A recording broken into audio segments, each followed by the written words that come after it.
Danny Flexen here for Seconds Out, my old... Danny Flexen from Seconds Out, we're here with... That's your part. Oh, we're here with Craig Richards, who is rocking...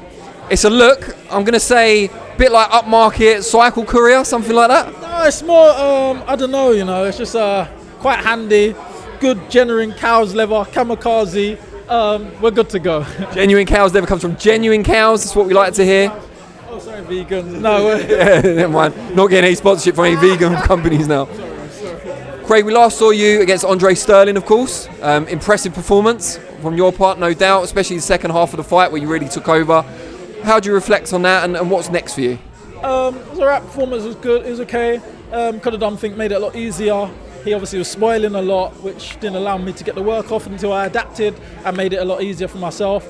But it's good, another win, another experience, another unbeaten fighter I've beaten now, another prospect I've beaten, so onwards and upwards. Puts me in a mandatory position for the British title. Also got my WBA Continental, so I can also defend that. I still ain't defended that yet. So there's options on the table for me now. You've said before that a fight between yourself and current British champion Joshua Buatsi is suitable for a higher level than the British title. What's the word on the street? You and Buatsi are friends, do you know what I mean? Is he going to vacate? To be honest, I don't know what he's going to do. He's probably still making his mind up whether he wants to vacate, whether he wants to. He's still got a voluntary defence as well. I'm the mandatory, but he's got a voluntary defence. I don't think he's defended it yet. So he's still got his voluntary defence. So he's still got options to do. So that's why in the meantime, I can't wait around. I've got to keep moving until I know what's going on. But sooner or later, I've got to fight for the British. So we'll see. So in that case, talking about moving on, here in his last fight, fought continental opposition, or foreign opposition rather, not continental, and Paraban's not from Europe, as we know, but is that a route that you'd like to go down, maybe like a fringe contender or a veteran from overseas, something like that? Yeah, I think that would be suitable for my career at this point. I think I've had a lot of grudge matches, domestic duff-ups. I think... You're a really likeable guy. Why has everyone got a grudge against you? Do you know what it is? I think why does everyone hate you so much, Craig? I think it's my boxing style. I think, as a lot of people say, that I'm better... I'm better when you're in the ring with me than I look on the outside. So I feel like people watch me and they think I could beat him, and they get into me, and then the cold reality hits and they lose their career.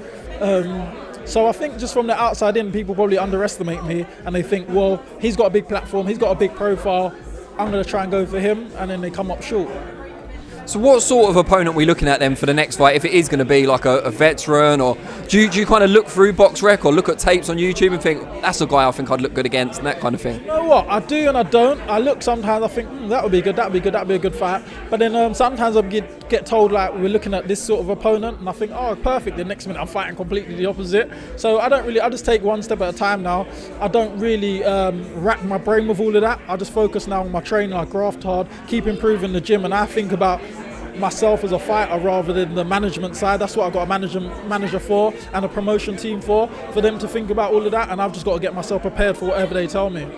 You got a trainer, of course, in Peter Sims, who hasn't always had the credit he's deserved in the past, overshadowed to an extent through no fault of his own by Tony Sims, obviously having a big stable. Are you kind of proud as an additional byproduct of your success that he's now getting a bit more kind of credibility and a bit more attention? Yeah, of course. I think like great trainers will never get the credit until they produce a great fighter, or not even just produce a good fighter, until a fighter under them goes on to achieve great things. It's examples like if Don Charles wouldn't have got credit if it wasn't for Chisora, or like Tony got established with Darren Barker, etc., and he went on to loads of great fighters in the end. But I think it's always that breakthrough fighter that puts a good trainer on the map. So possibly I could be it if I obviously move on one day to world honours and win world titles. That will give him the credit for him to go down as another great trainer in the UK. And I've talked to you before about Anthony Yar's challenge to Sergei Kovalev, but now it's actually been signed and sealed for Shealabinsk, or something that sounds a bit like that, in Russia. Does that kind of lessen his chances in your view that he's got to travel? Not really. I think it's one of them fights that someone has to get knocked out. I think it's not really a fight that I can see Anthony trying to jab and move and nick it on points, whether it was in the O2, whether it was in the Copper Box, whether it's in Russia, whether it's in America. And I feel like Kovalev will be trying to go out there and probably trying to get the stoppage. He's more likely to go in there with a mindset of winning, but I think he will think that Anthony's pretty green, and he'll probably go out there to try and get the stoppage himself. So I don't think the venue really matters. I think they've both got the same intentions, and none of them plan to go 12 rounds anyway. Strategy-wise, what is it Yard needs to do? Because I suppose he doesn't want to differ too much from what he's used to, but at the same time, Kovalev's a whole different level, and it may need a switch up in tactics. Yeah, I'm not sure. Like, I'm not his trainer, so I can't really go on that. I'm not sat down and stylistically thought, oh, he needs to break that down. He's a good operator. Kovalev's a good operator, and it's just for them to get their teams together and see what they can do, you know? You're going to say may the best man win in a minute, aren't you? No, of course not. It'll be good for us to have more champions in the UK. So if he goes and wins it and brings it back, that would be great. So, yeah, it's good. Do you think he will do it? Get off the fence. Come on, Craig. Come on, Craig. He's got a good possibility. What's a good possibility? 60%, 70%? I don't know. It's boxing, you know. We're boxing. We're talking about world operators here. So I can't write off a guy like Kovalev. At the same time, I think Anthony's a good fighter, and he's stepping up in opposition. So he's in a position he hasn't been in before. At the same time, Kovalev ain't the same fighter he was before. You know, he's had his last 5 fights. He's lost 3, been knocked out twice. We know Anthony's a good puncher, so that gives him that possibility. But at the same time, with that experience and that world-class knowledge he has, will Anthony be able to step up and handle that? And that's why we love boxing, because all the answers will be revealed on, I think, is it August? Yeah, in August it'll all be 24. Yeah, it'll all be revealed then. So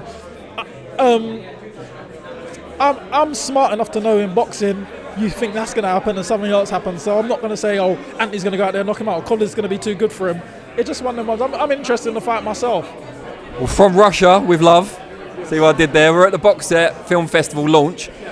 What's your favourite boxing film? Do you know what? People are going to think it's weird, but I like Southpaw. I think because it's not the typical Rocky films. Obviously, Rocky films are obviously traditional, always going to be the Rocky films. That is the number one Rocky film, is the number one boxing films. But I feel like Southpaw is the way that he bounces back, like he comes, it's all glitz and glamour. His wife dies, he loses his kids. Spoiler alert. Oh yeah, sorry. His wife might not die. No, his wife doesn't die. I meant his wife's sister dies. And then... Which hurts him for some reason really badly. Yeah, and it makes him not perform as well. I'm not going to say if he wins or loses. But I just think it's the way it's controversial in the film, and it's not typical, and it's not your typical ending. I really like it, the thought process behind it, the directing of it. Brilliant. Well, we hope to see the story of your journey unfold. Maybe not in the cinema, but hopefully in the ring soon. Unifications and the champ. That's what we're looking forward to. Brilliant. All right, Craig, we thank you for your time. We look forward to seeing you on next fight.